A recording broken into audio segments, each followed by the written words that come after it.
Are we recording? Is this thing on?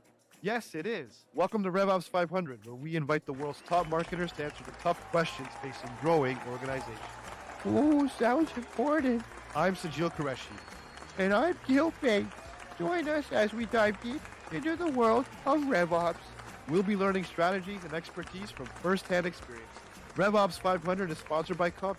They provide technical and development expertise to growth-focused marketing. Let's get started. Hey everyone, Sajeel Qureshi here with another episode of RevOps 500, where we talk to some of the world's greatest B2B marketers. Today, I can't tell you how excited I am. We have who I think is a marketing genius on the show. They're a great business leader. He's an incredible teacher. Just he empowers everybody to be a really strong marketer. Right now, you can find him as the Chief Marketing Officer at EnterpriseDB. Scott Horn, welcome to RevOps 500. Thank you for having me. Oh boy, with that kind of introduction, I feel like I have a lot to live up to. My CEO and CRO are probably laughing somewhere. Well, yeah, no pressure, no pressure. No, but no pressure. There you go. So anyway, Scott, let's just get right into it. So in your opinion, what is one RevOps myth? I'd say the biggest one is probably that somebody's actually figured it all out. And I think we're all, we're all on the journey somewhere. We get a little bit better every day. You look at things, like I tell people, I think 6 months from now, we'll be so much smarter. I'll be so much smarter than I am today. And I like to think I'm smarter than I was 6 months ago. But as far as I know, I've never met anybody who's got it all nailed. Like they got it. So what you're saying is that the people who are writing books on RevOps or ebooks or all those sorts of things, it's still a lot of theory, right? It's not a lot of law, right? Well, I think you can learn a lot from those books. There's some, for example, I have a reading list I keep on LinkedIn. People are welcome to check it out. And there's some books I definitely love around marketing. And you pick up ideas and best practices. But there's not really a template you take and you go, okay, I'm going to take this off the shelf. If I just do these 3 things, it all works. I mean, every company's different. Every company I've been at is different. You do some adaptation. The marketing processes are different, the selling processes, and you just work with what you got and try to make it better. How do you do that then, Scott? I mean, you've been in a couple different places now. I mean, like, how do you go from one to the other when they're all like the ingredients of making that business recipe is always different? First of all, I do a bit of pattern matching. I've done a lot of different things, but there's things I think I like to do more and I'm better at than other things. So for example, while I've done B2C consumer and I've done it at scale, I think there are people who enjoy it more. I know they enjoy it more and they're better at it than I am. I tend to like doing B2B, enterprise, mid-market, marketing, selling. I've been a CRO a couple of times and that kind of helps a lot. So then from there, you come in, it's a direct sales model. We're marketing to large enterprises. It's going to be a larger buying group. You can do everything from like account-based marketing onto other things. Things like your website really matter.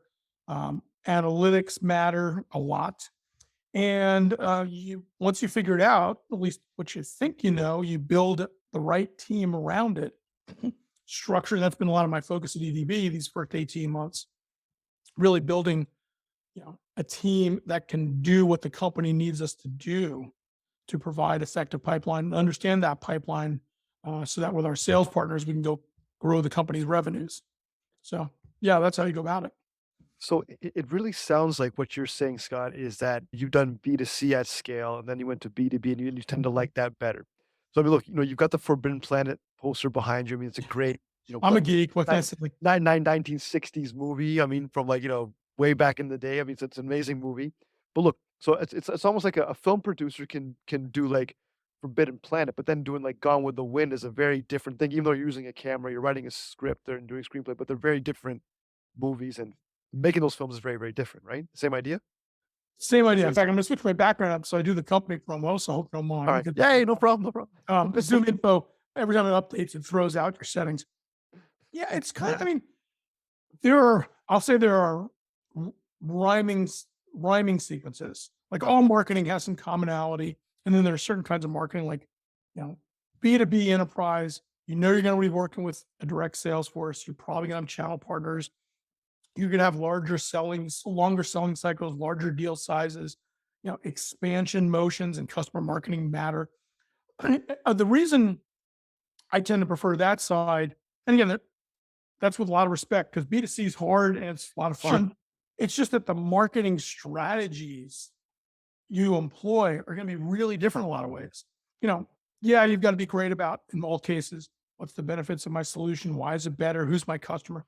But, when you're working in a B2C situation where it's a high volume, extremely high velocity, lower deal size transaction, you can't do some things that you can do over here. Like, for example, investing in account-based marketing, investing in bespoke field marketing events makes a ton of sense for EDB. Ton of sense. Doing that in the consumer world, people probably get you fired. Yeah. So there's some commonalities, but there's as many differences across those things. And I tend to know what I like doing. I like the toolbox, the number of tools I have in the toolbox for enterprise marketing. Yeah, and I feel like maybe that's where the commonality is from what you're saying. It's like, Yeah. if you're in like a B2B enterprise sort of thing, okay, that channel partners will be there. There'll be like, your conferences that you might want to do. There your ecosystem. If you're doing like something like a B2C, it's more like, well, it's like high volume, low turnover, very low Advertising. customer loyalty. Yeah, I mean, and it's kind of like, yeah, promoting a movie, right? Where I mean, like, if you have like, Exactly. if you're doing a Marvel movie, yeah, you got to do a licensing deal, you got toys, distribution. If you're doing a rom com, I mean, there's not gonna be Matthew McConaughey action figures, going out in your distribution play, right? It's kind of the same idea, isn't it? Exactly. Well, where the differences come in, Joe, are across companies like, okay, for example, how much of the pipeline do we need to close the numbers we need? Where's the pipeline coming from? You know, do we have SDRs who do inbound and outbound? How much of our revenue goal is expansion of existing customers compared to, we want new logos. Both are usually important. They are to us, but our ratio, our proportion that we want to achieve annually is probably different from some other companies. So those are the things you got to kind of factor in and adapt for. Exactly. So let's talk about like your day to day now. I mean, so what keeps you up at night technically these days that what you're trying to implement in the Yeah. Well, we enterprise just got team? through with literally coming off the heels of two big technology transforms. One, which happened earlier, is we replatformed our website, and there were a lot of reasons we had to do that. We had some great partners who helped us in our IT team, other groups, but there are a number of things we wanted to do within our website. For example, we have a fantastic set of bloggers. We're a Postgres database company, Yeah. and we have some of the leaders in the Postgres community, and we wanted to make it a lot easier for them to just blog when they want to, because people love to read their stuff. Not really possible with the older infrastructure. We wanted to do analytics around the infrastructure, like, wow, we'd like to know, we have these customer segments, account segments. We want to know when they're coming in. We want to do A/B testing and conversion rate optimization. So the web leader on our team, working with a set of partners throughout the team, we re-platformed the website. That happened. The first release was end of June. We're working on our second quarter release right now. So that one was a big deal because now we're bringing kind of the website into the fold. Still some more work to do there. Second one is we just completely, we'll probably have this signed, sealed, delivered, final piece done next Monday. We switched our entire lead scoring model over the last 30 days. We started middle of March. It's April 5th, April 20th today. So, and that there were some important reasons to do that. When I came in the company, we moved to one model. Turned out that model it's a good model, but wasn't really suited. So now we've moved to a different scoring model. Big impact on pipeline. It's changing our analytics. It's, the marketing ops team was all over it. And again, IT sales ops were great partners, and we couldn't have done it without them. Yeah. So obviously the company like, EDB, I mean, you guys are very, very technical. I'm sure even like the marketing team is probably very, very technically sophisticated. I mean, you guys are Postgres shop, open source database tool. let's talk about the website for a little bit. I mean, how does replatforming a website, swapping a CMS or whatever, how does that, you know, function with RevOps? Is it because you needed more capabilities on the site, or is it? I mean, how exactly? Yeah, it was a combination of things. We needed more capabilities on the site. You know, and there's some other pieces we're doing. For example, we're in the middle of moving to Google Analytics 4 this month Okay, because you've got to move to GA4 now. Google doesn't give you a choice. Um, there were a lot of things. First of all, the system we used to have, and again, it was thought at the time, thoughtful decisions, but some decisions were made in terms of technologies that were previously used that unfortunately only a small handful of people could actually do that work. So we wanted something, so we switched to something that's an open source CMS, which is Drupal. And the reason we did that is we wanted faster velocity changes on the website because we're like thinking, in fact, the way we're thinking about it is we're separating content changes from development changes. Content changes can happen pretty much as they're needed. Development changes happen. There's a schedule. We do quarterly releases. So it's almost like shipping a software product. It actually is. So we, even things like having different servers for production, what's out in the world, and testing, so that we can enable the entire company to do a preview before we go live. Couldn't do that with the old platform. So it was a combination of that.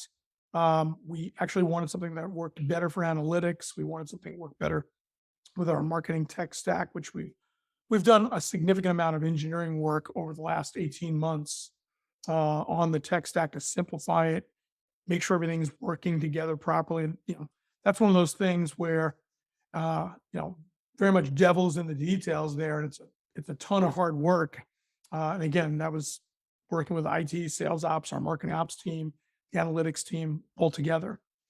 So I guess it is really like replatforming a website is really a RevOps sort of project, right? Because you do Mhm. have to take an IT if you're going from like a proprietary platform to an open source one like Drupal. Then you have marketing who needs to make the content for the website, the branding and whatever. Sales has to know how to use it maybe for their own reasons. For has to get Yep. leads for them.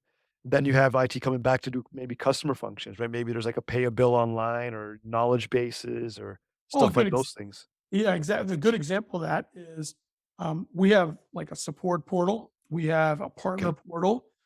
We also have, we call it a repo. It's a repository Yeah. where you can download EDB software. Um, and those live in the IT world.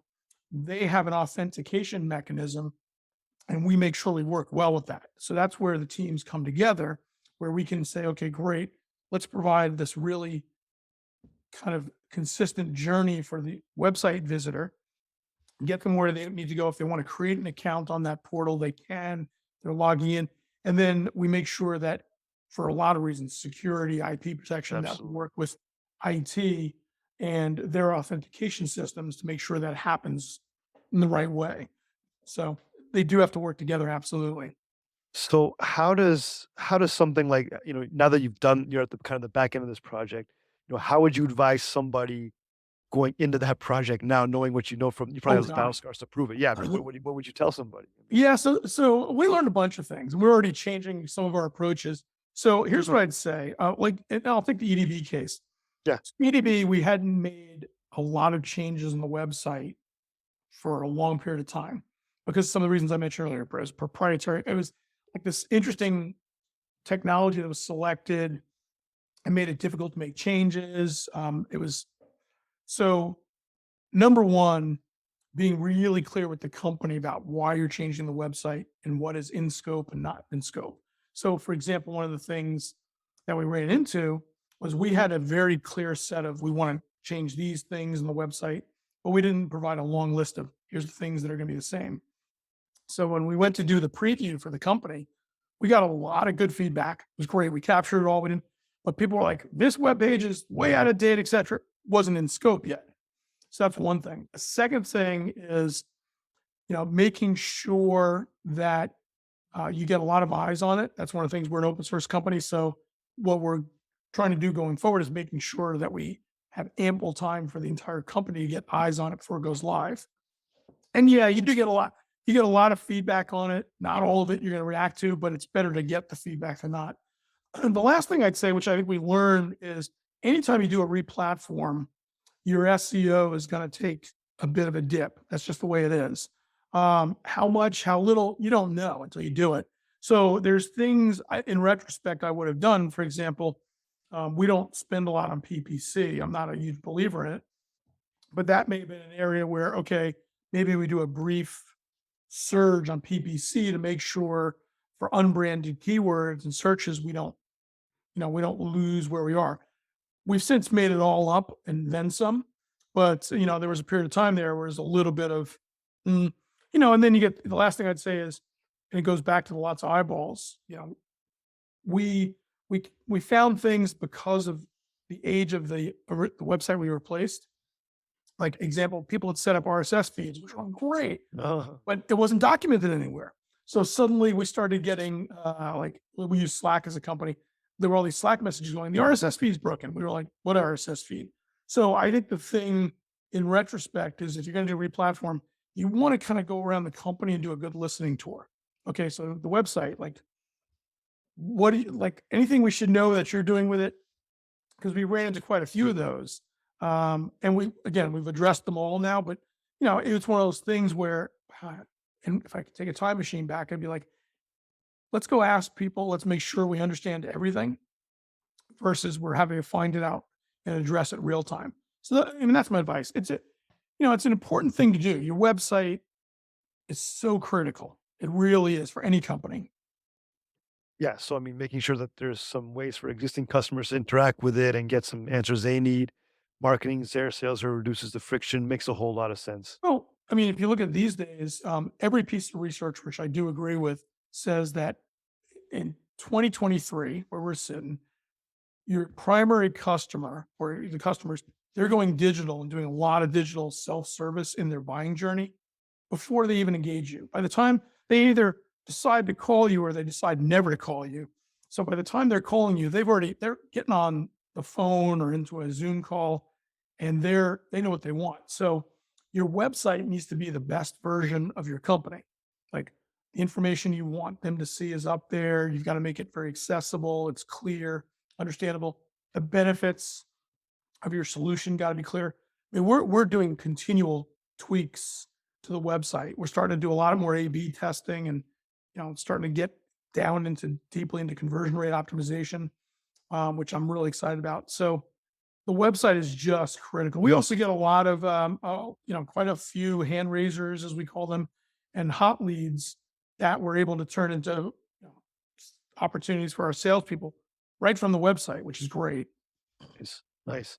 And so, where do you see the future of all this heading? I mean, like website aside, or even RevOps, and just kind of where do you see this whole Well, function going? yeah, it's interesting. We don't have a chatbot today. I think we will have a chatbot probably in the next 12 to 18 months. I think I've been tracking and playing around with things like GPT-4 and some of the Bing AI stuff. I think, in fact, it's interesting in a different space. Atlassian just announced this week that they're adding GPT features to Jira. So that's really interesting. So I think we're gonna see more and more Chat GPT like scenarios and chatbots where if you provide a bunch of I'll call it training model data based on the interactions you've had, and maybe provided some helpful frameworks, you can create a really nice experience for customers visiting your website where they can ask questions, interact, and get more self-serve. I mean, a tactical example, you asked about why we do the website. One of the features we added, which we never had, is we added full site website search. Hmm. So for the first time, we're able to go say, what are people looking for on our site? And if they don't find it, well, we got to do something about that. Chatbots, ChatGPT could take that a lot further because, one of the biggest values of chatbots is they tell you what people are interested and curious about, and you may not know they are that, may not have content for it. Got it. So, I mean, like, this is all very, very, you know, interesting. I mean, your perspective on where the website sits in the future of putting a chatbot with it or whatever as like a customer experience is pretty unique. I mean, and I'm curious, where exactly did I mean, where does this all come from? Like, take me back to, younger Scott. I mean, not that you're old now. Well, I'm saying younger Scott. Okay, younger Scott. this is young Scott. Well, Let's talk to younger Scott. How'd you get here? Wait, what is the well, story? well, are you asking about chatbots specifically or No, no, overall?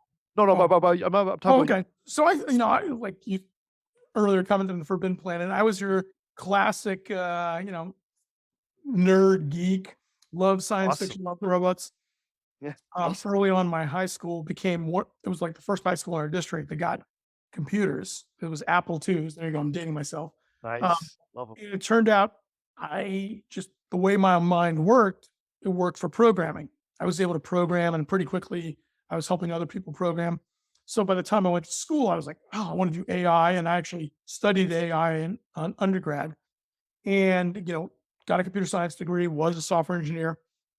And the way I describe to people is I like software engineering. I have enormous respect for it. In fact, the way I write emails, the way I think about it was really shaped by that experience, the way I think Fun. about problems. Mhm. Um, but I also said to myself, I want to be in a room where the decisions are made. And I don't necessarily see this being the path. So I went back, got my MBA, which, I works for some people, it did for me. It's not recommended for everybody. I think it depends on your situation. And got to intern at Apple, which was nice. And then based on that experience, got a job at Microsoft and ended up, much to my surprise, I thought it was going to be a 2 to 3 year gig, staying 17 years. And the reason I did that was because I just kept getting tapped on the shoulder. Come over here. This is interesting. And, what I'd say is there's a set of skills I developed in Microsoft, still sure, but there's also a set of skills I had to develop post Microsoft. So, for example, at least when I was at Microsoft, modern demand generation, the way you and I would think about it in terms of how we're doing account-based marketing, and we're thinking about leads, and Microsoft didn't do that. Microsoft was really, really good at things like product messaging, product positioning, PR, strategy, that kind of stuff. Building communities, really good. Marketing, demand gen, marketing operations, tech stack. How do you think about the website? I mean, I learned a little bit of website at Microsoft because I ran several websites. That stuff was all post Microsoft. And, candidly, it's just really been about staying open to new ideas. I read a lot. I try to learn through everything. To me, the worst thing, even if something doesn't go the way you want, or you just outright failed, at least if you look at it and go, what did I learn? Like I mentioned earlier, I took the company into our EDB into a lead scoring model, was an account-based scoring model back in 2022. It's a good model. I've had a lot of success with it in other companies. It just didn't work for where we are. It was a good model, wrong time. So along with the 7 other people, I got them together. I said, look, I think we got to change the model. So like this thing I built, I think it's time to smash it. Let's go do something different. And I think the only way you do that is if you're open, like don't fall in love with your own creations. If you've ever read Ray Dalio's Principles book, Yeah. a very good book about keep an open mind, assume you're wrong about stuff, and look for verification that you're wrong. I always think of it as be willing to don't fall in love with your own creations. Be willing to change them, or outright just stop doing them. And that's very much like a programmer's point of view, right? I mean, whereas, okay, like, look, I've written this part of the story that now, but this code is going to change because requirements are going to change. So that might get thrown out the window. This thing you just worked on for 2 months, 6 months. Now, marketers might have a hard time with that. Like they might say, look, this is a masterpiece. This report I made, this campaign I'm running. How do you, Yeah, how do the two sides of Scott, how do they well, fight each other with that?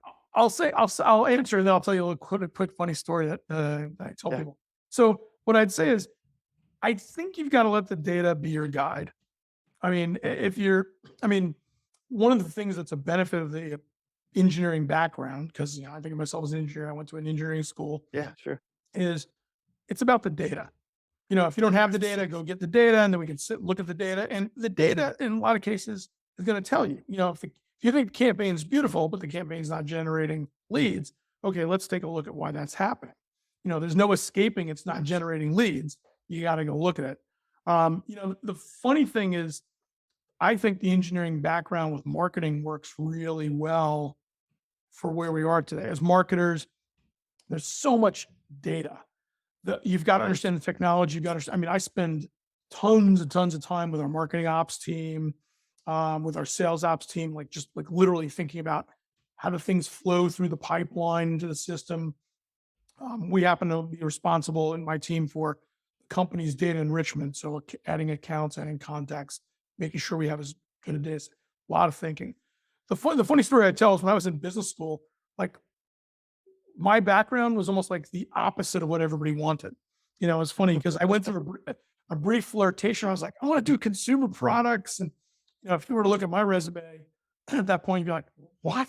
And it's funny. If you ever seen the movie Animal House, which again, maybe Oh yeah, of course. where, you got the geeky guys going to the cool fraternity and they get put in this corner with the other geeky people. That was me at marketing club meetings in business school. Business school was like, and they were all really nice people. A lot of them are still friends of mine, but I worked at Procter & Gamble. I worked at L'Oreal. I worked at Nabisco, the marketing club.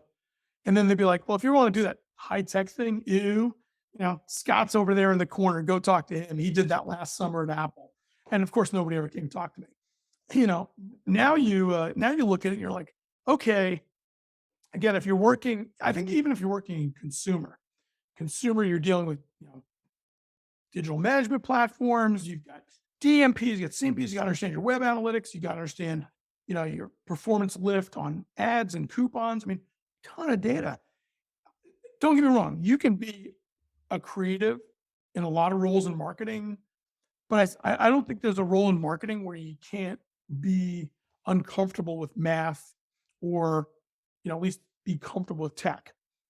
I just don't think not everybody needs to be a coder or programmer. Not everybody needs to be able to deploy it. In fact, within my team, most people aren't, but you got to be at least comfortable with using the technology and applying it to solve problems. Yeah, would you say that marketing is the most quantitative business discipline there is? Oh Apart gosh, I from wouldn't say that. I'll have people calling me and yelling at me for the thing. I thought I put the question for you. Actually, I'd almost flip it. I think marketing probably first of all, marketing has gone through this amazing, amazing evolution. When I think of where I came out of business school in the 90s to where marketing is today, it's like transformational. I'd say finance, always quantitative, always. I'd say IT has always been really a quantitative function. Sales is a very quantitative function. Sales, if you're a sales, I've been a CRO, like I said, it's about the numbers and you got to understand your conversions pipeline. In fact, our sales ops leader here is incredibly talented. She knows stuff. I'd say marketing over the last 20 years has taken its place alongside those things. I think if you go back 25 years ago, there was much less quantitative. I was fortunate. I worked for my first boss out of business school at Microsoft was a really early thinker on data-driven marketing. Just a really, really, really smart guy. Hi, Tom. And give a shout out, Tom Button. And, that was the first place I was like, whoa, and unfortunately, we didn't have a lot of the systems. They just weren't available. Things like, for example, the web didn't exist, so getting analytics off the web. No, but as all the digital, and you've probably seen this, the classic, how many more tech companies out there? It's like 5,000 now, and you need a magnifying glass. Well, that's all a result of digital transformation, data, systems thinking entering the marketing sphere over the last, call it 25 years, particularly social media and all that stuff. It's been transformational. So I wouldn't say marketing is the most. I'd say marketing has joined the ranks of the others. Good answer, I guess. So, now Scott, what would you tell yourself, the engineer, now, if you go back in the time machine, take the DeLorean, go back. What do you tell yourself? Do you give yourself more almanac? What do you do exactly? It's funny. I'd probably tell myself a different set of stuff than marketing. What I'd tell myself is honestly, don't sweat the small stuff. It's funny. I think to myself two things when I think about things, because some days you're just like, I think number one, on my deathbed, will I care about this thing? And the answer is almost invariably no. Or even 10 years from now, will I be thinking about it? There are things I think about from 10 years ago. I'm like, dang, I wish I'd done that thing better. Um, what I would say, and I would encourage my earlier self, is I've taken lots of leaps of faith in my career. I tell people it is really tough to just draw any kind of straight line through my career. I was at Microsoft. I've been there 3 years, was in marketing. I jumped over to what we call product management today. Like big leap. I mean, it was like, whoa, totally different discipline, completely. I mean, I had to learn how to do product schedules. I had to learn how to do bug triages, how to write specs for developers and testers. But it was one of the best experiences of my life. Then I jumped back into marketing and I'd been a product marketing. I got to lead demand gen globally and PR and awareness for a very large business, one of the big 7 Microsoft businesses at a global. That was a big leap. I mean, I had to go think about, okay, when I got to think about web, now I got to think about demand gen. So I would encourage myself, do those things. Luckily I did them without the DeLorean, but I would say do them even more excitedly. So with the DeLorean, go do it more fun. That's interesting. Yeah, That's good. exactly.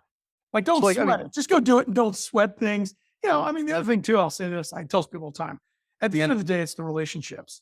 The thing I mean, for all the marketing stuff, it's the people you've worked with, the people I'm not saying it to be like, somebody joining us on this call silently, a colleague of mine and a friend, Ian Bain, we've worked together in 2 companies and, and he and I have stayed close and friendly for years, even when we weren't working together. Those that I have people I've worked with who worked for me have gone off to be CEOs and CMOs. It really is the relationships and the people that you'll look back on. That's in fact, that's what I think about, going back the last 25 years, it's less, oh yeah, this campaign or that thing, I'm proud of those things, sure. But it's more the people that I think about.